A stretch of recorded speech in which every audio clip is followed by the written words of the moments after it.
Assalamualaikum warahmatullahi wabarakatuh. Perkenalkan, nama saya Tania R dari jurusan Jurnalistik. Pada kesempatan kali ini saya akan membahas tentang manajemen media cetak sebagai tugas dari mata kuliah Manajemen Media Massa yang dibimbing oleh Bapak Yuli Hartanto. Semoga penjelasan ini dapat memberikan pemahaman yang lebih mendalam tentang manajemen media cetak. Pengertian media cetak.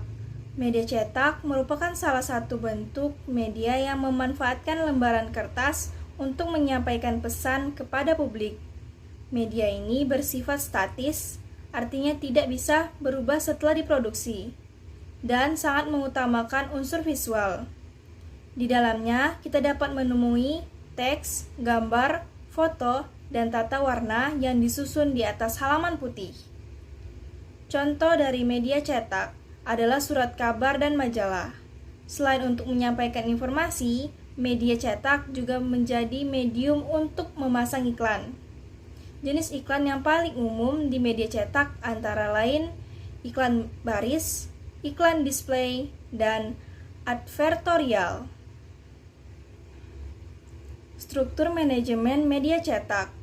Struktur manajemen media cetak dibagi menjadi 3 bagian utama, yaitu redaksi, tata usaha, dan produksi. Bagian redaksi bertanggung jawab atas konten yang disajikan dalam media tersebut, baik berita, opini, maupun artikel. Di dalamnya terdapat pemimpin redaksi, wakil pemimpin redaksi, redaktur pelaksana, hingga koresponden atau wartawan. Bagian tata usaha fokus pada pengelolaan administrasi, baik internal maupun eksternal, seperti penggajian, pemasaran, sirkulasi, dan iklan. Sedangkan bagian produksi bertanggung jawab dalam hal teknis pencetakan, yang bisa dilakukan oleh pencetakan sendiri atau pihak ketiga. Manajemen keredaksian mengacu pada pengaturan keseluruhan proses kerja redaksi untuk mencapai tujuan organisasi media massa.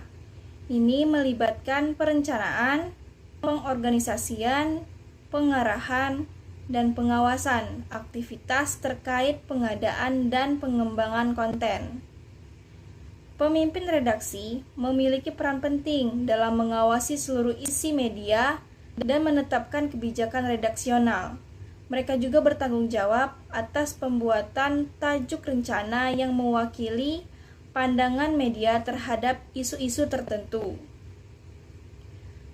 Kesuksesan manajemen keredaksian sangat bergantung pada kemampuan individu dalam mengelola tugasnya secara efektif. Tugas redaktur dan reporter di dalam redaksi. Redaktur bertugas sebagai penyunting yang memastikan bahwa berita atau naskah yang akan dipublikasikan telah melalui proses pengecekan dan penyempurnaan. Mereka biasanya bertanggung jawab atas rubrik tertentu, seperti ekonomi, politik, atau olahraga. Di sisi lain, reporter bertugas di lapangan untuk mencari informasi dan melaporkan dalam bentuk berita. Mereka adalah ujung tombak dari proses pemberitaan. Selain itu, fotografer juga berperan penting dalam menangkap momen-momen yang mendukung berita dengan menyampaikan informasi melalui gambar. Prinsip dasar pemberitaan.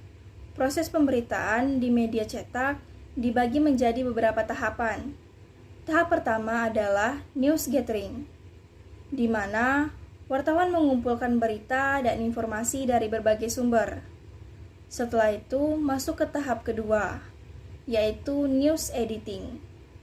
Penyuntingan berita oleh redaktur untuk memastikan bahwa berita tersebut layak dipublikasikan.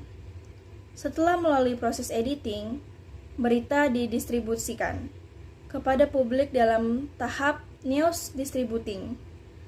Terakhir, ada tahapan news evaluating, yaitu evaluasi terhadap kualitas berita yang sudah dipublikasikan.